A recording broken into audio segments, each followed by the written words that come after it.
Quería compartir con ustedes, hermanos, una palabra que tiene como texto base 1 Corintios, capítulo 2, verso 13. Y le puse como título, son tiempos de vivir en el Espíritu. Cuando el pastor me dijo, me tocaba predicar, empecé a orar y me venía esta palabra, ¿no? Que son tiempos de vivir en el Espíritu. Es un poco contradictorio al tiempo que vivimos, ¿no? Hoy la mayoría podemos ver que se vive no en el espíritu, sino lo que es el humanismo, el hombre. Es contrario a como el Hijo de Dios debe vivir. Y en 1 Corintios 2:13 dice el apóstol Pablo, le decimos estas cosas sin emplear palabras que provienen de la sabiduría humana. En cambio, dice, hablamos con palabras que el Espíritu nos da, usando las palabras del Espíritu para explicar las verdades espirituales. Pablo acá ya empieza a decirle, nosotros acá no vamos a hablar con palabras humanas, dice, sino con palabras que el Espíritu nos da. O sea, el apóstol Pablo ya les está diciendo que les va a empezar a hablar palabras que vienen directamente del Espíritu de Dios. Le está diciendo, les estoy escribiendo a ustedes, Corintios, y lo que yo les voy a hablar proviene del mismo Espíritu de Dios. Y le dice, para explicar las verdades espirituales. O sea, que le está diciendo, y eso que el Espíritu les da, les va a enseñar a ustedes verdades que son del Espíritu. O sea, cosas que son espirituales para que ustedes puedan entender. Dice, pero los que no son espirituales no pueden recibir estas verdades de parte del Espíritu de Dios. Y ahí, estoy pisando un cable, yo, wow, los que no son, dice, espirituales, no pueden recibir esas verdades. El otro día hablaba con mi mamá y nos acordamos de este pasaje y decíamos, qué tremendo este versículo, porque dice que el espiritual discierne las cosas, pero el que no es espiritual no las puede discernir. Y Pablo dice, si no nos volvemos espirituales, no las vamos a poder entender. Pero gloria a Dios, hermanos, que estamos acá, ¿no? Para que el Señor nos haga más espirituales y podamos entender estas verdades tan poderosas que hay en la palabra del Señor. Dice, porque solo los que son espirituales, ¿cuántos son espirituales? Amén, amén. Hemos recibido a Cristo y tenemos al Espíritu Santo. Después algunos tendrán que hacerlo crecer más, pero hemos recibido al Espíritu de Dios en nuestro interior. Dice, pero los que son espirituales pueden entender lo que el Espíritu quiere decir. Los que son espirituales pueden evaluar todas las cosas. O sea, que la persona que es espiritual puede entender lo que el Espíritu dice. La persona que es espiritual puede ir por esta vida caminando, por eso es tiempo de vivir en el Espíritu, en la fe, porque en la medida que vamos caminando, si somos gente espiritual, vamos a vivir de una manera diferente. Hay cosas que acá dice, hay gente que no es espiritual y no puede entender las verdades del Evangelio, pero el que es espiritual sí. Entonces, ante distintas situaciones que usted y yo vamos a enfrentar en la vida, va a ser diferente cómo pueda reaccionar una persona que entiende al Espíritu de Dios de aquel que no lo entiende. Y por eso uno dice, ¿cómo puede ser que ante la misma situación esta persona esté así y esta otra esté así? Es que ahí la pregunta, ¿cuán espiritual estoy siendo en estos tiempos? ¿Cuánto el Espíritu ha crecido en mi interior para que la palabra y la verdad de Dios se me revele de tal manera que yo pueda vivir una vida espiritual? ¿Me va siguiendo? Amén. Dice, pero nosotros, esperé que se me corrió, pero los que son espirituales pueden evaluar todas las cosas, pero nosotros entendemos estas cosas porque tenemos la mente de Cristo. ¡Wow! ¿Cómo podemos entender cómo llevar adelante esta vida en victoria? Pablo dice, la única forma que podemos entender esto es porque tenemos la mente de Cristo. Y yo me preguntaba, ¿y quién puede tener la mente de Cristo? Dígame, ¿usted piensa en todo lo que es bueno, santo, justo, digno de buen nombre? Dice, en esto, pensad. Y esa es la mente de Cristo. Todo el tiempo usted piensa en lo bueno. ¿Nunca se le cruzan cosas malas por la mente? Sí, ¿no? En todo lo que es justo. Usted es una persona que practica la justicia. Usted es justo con su esposo, con sus hijos, en su trabajo. Todo lo que es justo, bueno, digno de buen nombre. Dice, esa es la mente de Cristo. Él dice, pero yo no tengo esa mente. Y Pablo dice, porque tenemos la mente. ¿Y cómo puedo tener esa mente yo para poder entender lo espiritual? Y no, usted y yo no vamos a poder. Pero dice, no vamos a poder entenderlo. Pero ¿cómo lo logramos? Pablo dice, es que cuando yo no puedo, cuando soy débil, entonces es Cristo quien se fortalece en mí. Y puedo hacerlo todo a través de Él, porque es quien me da la fuerza. No es por su fuerza o por la mía que podemos tener esta transformación de mente que nos lleva a ser gente espiritual, sino que es a través del Espíritu Santo, en nuestras debilidades, fortaleciéndose para que nuestra vida pueda cambiar. Es a través del Espíritu Santo en nosotros que podemos tener esta transformación en nuestra mente. Después, bueno, pero yo puedo ser así. Y fíjese en los apóstoles. No era gente extraordinaria, no todos eran notables. Sin embargo, tuvieron una transformación tal en su vida que lograron llevar una vida espiritual. Y ellos transitaron la vida de una forma sobrenatural. Fíjese un Pedro, que cuando Cristo lo llama, su mente era natural. No podía pescar, no había peces, negó a Jesús, tuvo miedo de que digan que estaba con él. Sin embargo, cuando el Espíritu de Dios vino sobre él en Hechos, a partir de dice que la sombra de Pedro sanaba a los enfermos.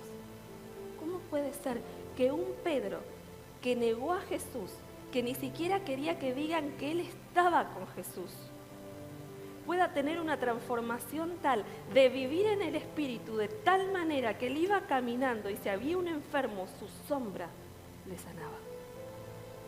Es que Pedro pasó de vivir una vida natural a vivir una vida en el Espíritu.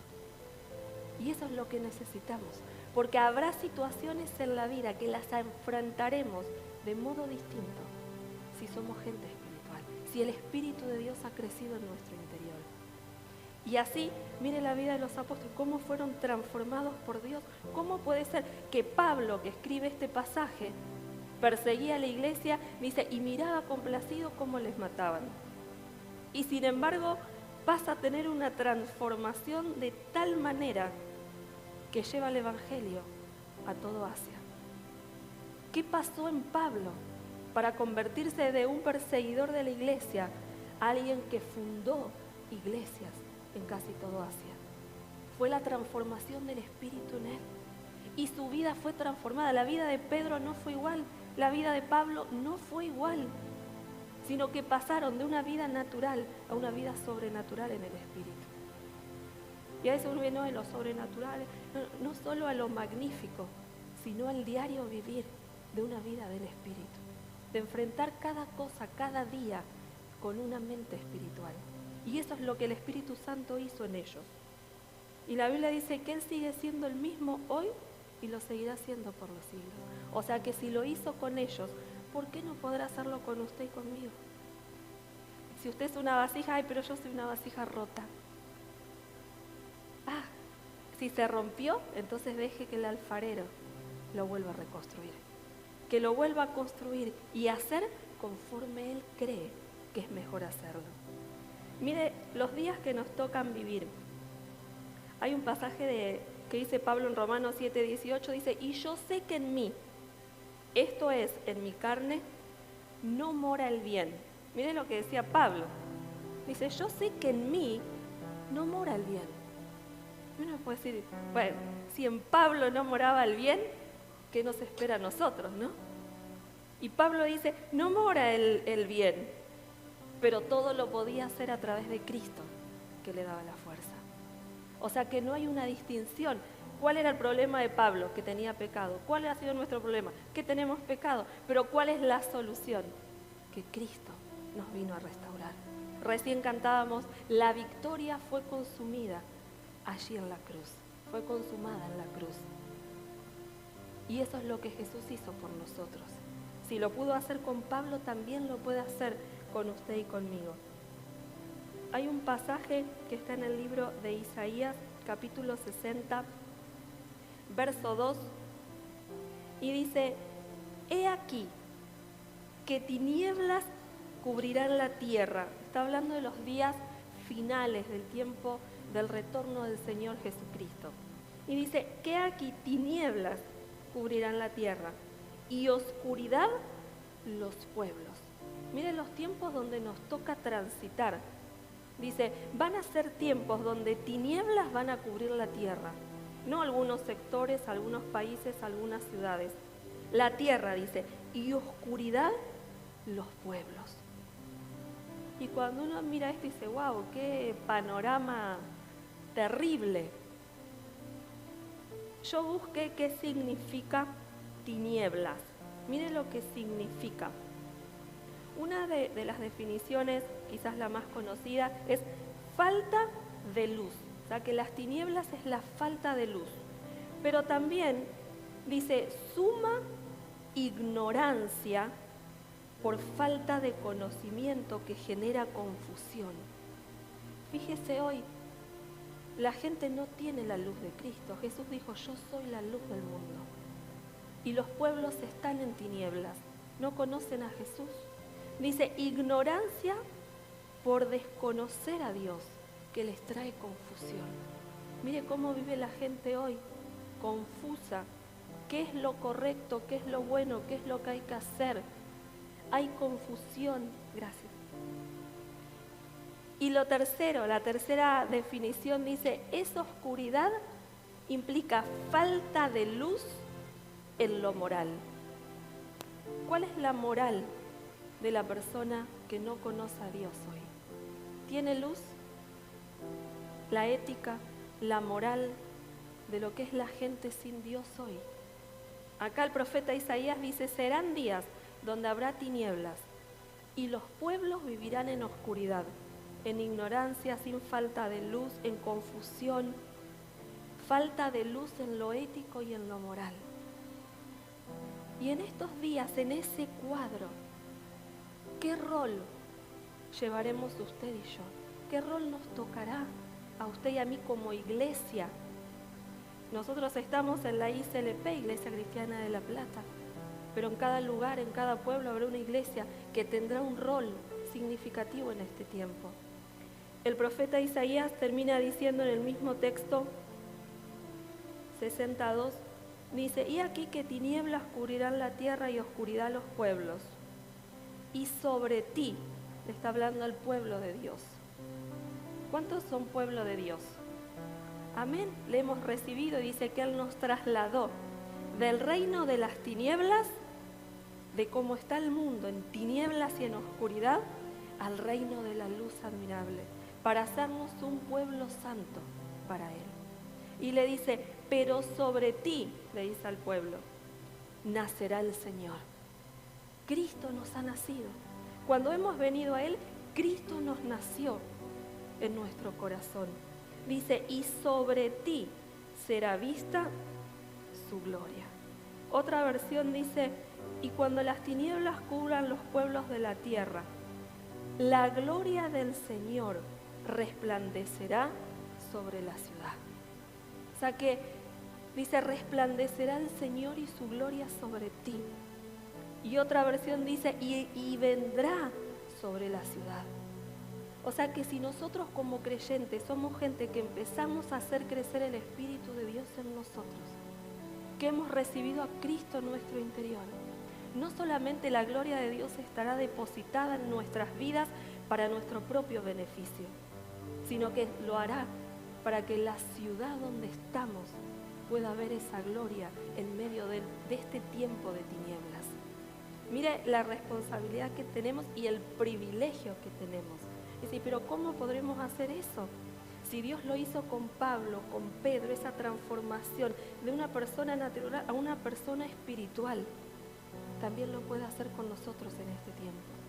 Llenarnos de tal manera y que su espíritu crezca de tal manera que en medio de un tiempo de tinieblas y de oscuridad sobre la tierra y sobre los pueblos, la iglesia de Dios pueda resplandecer, los hijos de Dios podamos resplandecer y la ciudad asentada en tinieblas pueda ver gran luz.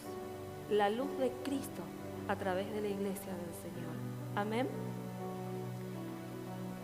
Miren lo que es la gloria.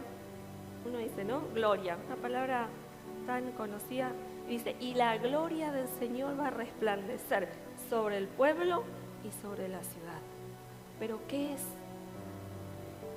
Gloria, la más conocida, presencia o esplendor de Dios. Dice, y la gloria del Señor vendrá sobre ti. ¿Qué cosa vendrá sobre usted y sobre mí, hermanos, en estos tiempos?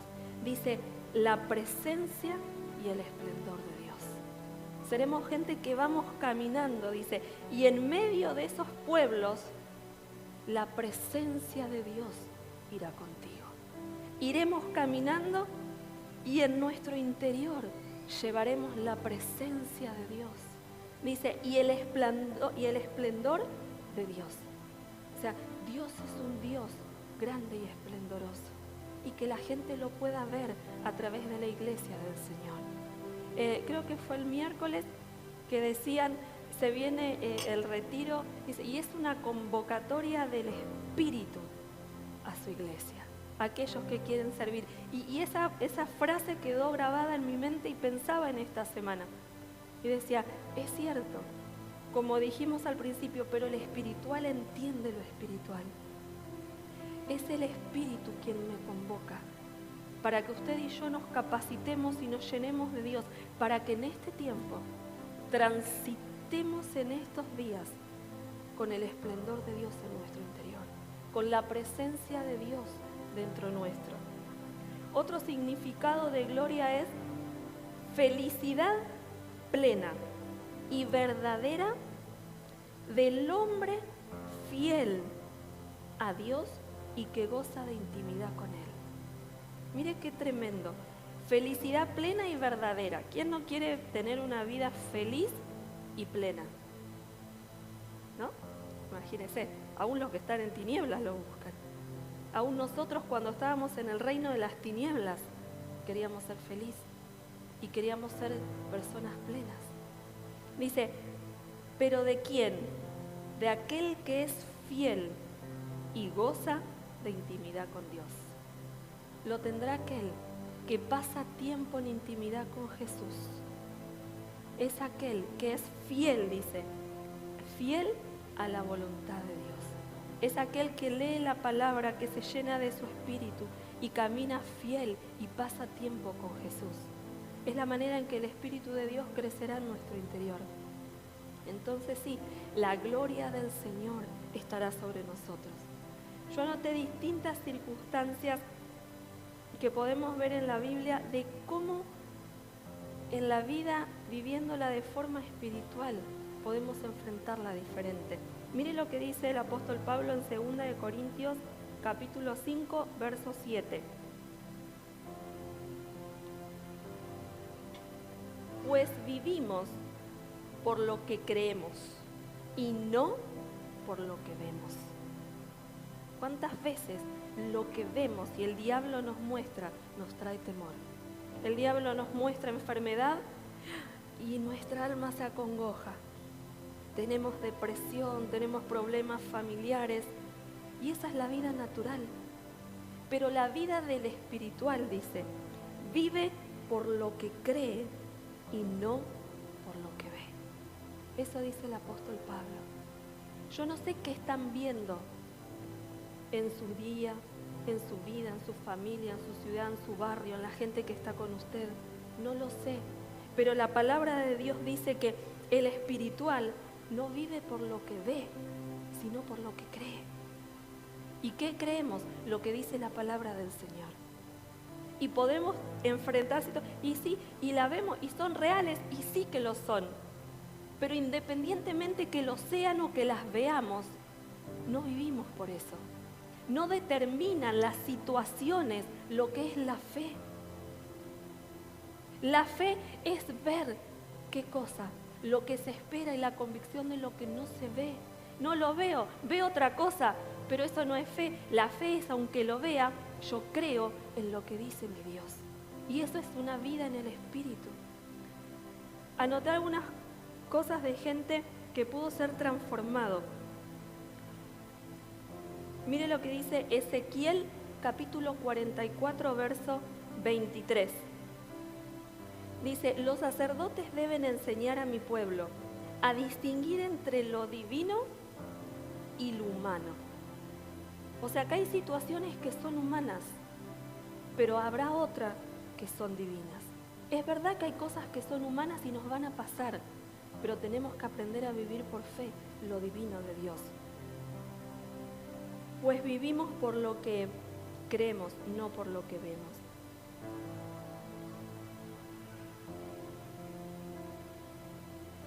El Señor Jesús iba caminando y dice en San Lucas que veía una multitud de enfermos y tenía compasión de ellos. Lo veía, estaban los enfermos eran reales. ¿Qué opina usted? ¿Sí o no? Sí, eran enfermos. Dice que había cojos, había paralíticos, había enfermedades de distinto tipo. Y dice el apóstol Pablo, no vivimos por lo que vemos, sino por lo que creemos. El Señor Jesús los veía y los enfermos estaban. Eso es lo que veía. Pero el Señor, ¿qué creía? El mismo San Lucas dice, nada es imposible para Dios, porque no hay cosa que sea difícil para Él. Y que por sus llagas, dice Isaías, nosotros fuimos curados. Y el Señor, cuando se encontraba y veía la realidad que era real y que existía, Él se basaba en la palabra, que por las llagas de la cruz todos ellos podían ser sanados y que en Él había poder para sanar. Y dice, y andaba haciendo bienes y sanando a todos los enfermos. No es que se quedó y bueno, están enfermos, sino que como Él andaba en el Espíritu, después de ser bautizado fue al desierto, se edificó en el Espíritu, en ayuno y oración, y el Espíritu de Dios vino sobre Él y empezó su ministerio. Y empezó un ministerio en el Espíritu. Y cuando se encontró con una realidad que eran cientos y cientos de enfermos, ahí vino la palabra. Y ahí se despertó el hombre espiritual y dijo, pero poder hay en Jesús para sanar. Para Dios nada es difícil, y los sanaba a todos y andaba haciendo bienes a todos los enfermos. Mire otra situación. El Señor llega y había una tormenta, dice, de gran magnitud. La tormenta estaba por quebrar el barco y los discípulos tenían temor. Dice que el Señor dormía y lo despertaron. Y el Señor vio la tormenta. ¿Y la tormenta era real o no era real? Sí, era real. Pero ¿qué dice la palabra del Señor? En el libro de Job, que Él está sentado sobre todas las cosas. Él creó los cielos y la tierra, dice el Génesis. ¿Cómo no le iban a obedecer? Y ante algo que era real como una tormenta atroz, Él le dijo a los vientos que cesen. Le dio la orden y hubo grande bonanza, dice la Escritura. De una situación real de tinieblas y oscuridad, el Señor de una tormenta atroz lo convirtió en bonanza. Y eso es lo que el Señor puede hacer en nuestras vidas.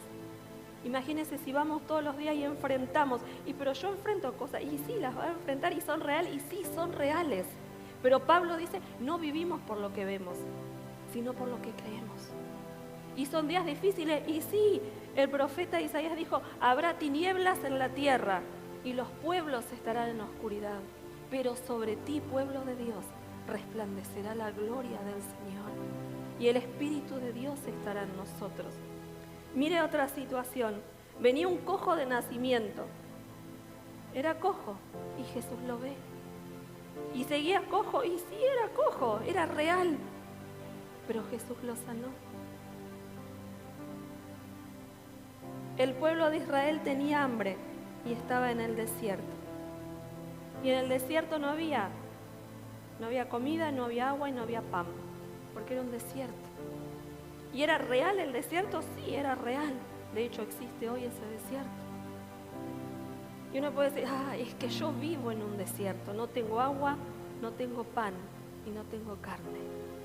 Quizá no tiene esas tres cosas materiales, pero hay desiertos en su vida.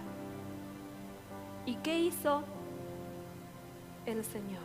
Les envió pan, les envió el maná, les envió codornices, carne para que coman. Y muchas veces salió agua de la peña y había agua y nunca les faltó. ¿Cuál fue la diferencia? Es que el pueblo veía, no, y se quejaba y no hay. Y ahí Moisés tenía que volverse en un hombre espiritual y cambiar el hambre por el pan, la sequedad por el agua. Y eso es lo que el Señor quiere que nosotros hagamos en este tiempo. Que, no vamos a tener, sí vamos a tener pruebas quizás. Y habrá situaciones y sí. El Señor dice, y Pablo le dice, pero el que es espiritual, vive por lo espiritual y no anda por lo que ve, sino que anda por lo que cree. Y anoté una situación más, la de Sadrac, Mesac y Abednego. Los metieron al horno de fuego para que mueran por no adorar a dioses paganos. Imagínense la situación, era real, era un fuego, un horno prendido y lo tiraron allí. Dice que cuando fueron a tirarlo del fuego, los de afuera se quemaban. Mire qué terrible el calor. ¿Cuál era la situación? Que ellos mueran quemados. ¿Y eso era lo real? Sí, era lo real. Había tinieblas y demonios allí queriéndolos matar. Pero no andamos por lo que vemos. Y dice, pero no había 3 en el horno. Y ese con semejanza de Dios, ¿quién es? Era el que los estaba cuidando. Era el Señor mismo. Y dice que cuando salieron, ni aún olor a humo había en sus ropas. Cuando usted hace un asado, ¿no le queda olor? Y no se metió adentro de la parrilla.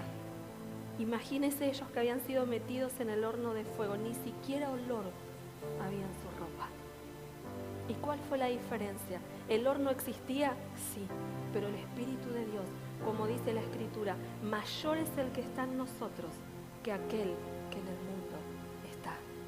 Viviremos días en estos tiempos que parecen tinieblas. Isaías dice, sí, habrá tinieblas en los pueblos, en la gente, en la tierra, pero en los hijos de Dios y en el pueblo de Dios se verá su gloria. ¿Y cómo lo haremos? Señor, vuélvenos gente espiritual. Pablo dice, no vivan por lo que ven, vivan por lo que creen. Amén. Segunda de Corintios 5:7, en otra versión dice, pero aunque no lo podamos ver, confiamos en Él. ¿Y cuántas veces nos pasa y aunque no lo podamos ver, no vemos a Dios? Y tampoco a veces vemos las situaciones resueltas, pero confiamos en Él. Imagínense, usted llega hasta ahí y ve, y usted no ve quizá la puerta abierta, pero ahí es donde el espiritual confía en que su Dios no es Dios, no es hombre para mentir, sino que lo que Él dice lo cumple. Amén.